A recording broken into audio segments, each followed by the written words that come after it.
الرحمن السلام علیکم ورحمۃ اللہ وبرکاتہ۔ ناظرین، ایک سوال میری بہن نے پوچھا ہے کہ منگل کے دن یا جمعۃ المبارک کے دن کپڑے دھونے سے گھر میں مصیبتیں، پریشانیاں اور بے برکتیں آتی ہیں۔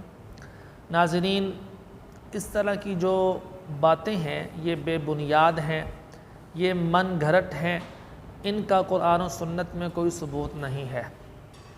آپ جس دن چاہیں آپ کپڑے دھو سکتی ہیں، حالانکہ جمعۃ المبارک کا دن تو بہت ہی بابرکت دن ہے۔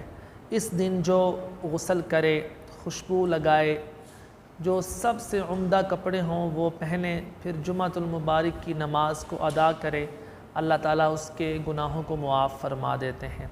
اور اس دن کی فضیلت اس وجہ سے بھی خاص ہے کہ اس دن حضور اکرم صلی اللہ علیہ وسلم کی ذات گرامی پر جتنا ہو سکے انسان درود شریف پڑھے، اور حدیث پاک میں آتا ہے کہ جو جمعے کے دن 1000 مرتبہ درود پڑھتا ہے، اللہ تعالیٰ اس وقت تک اس کو دنیا سے نہیں اٹھائے گا جب تک وہ اپنا ٹھکانہ جنت کے اندر نہ دیکھ لے۔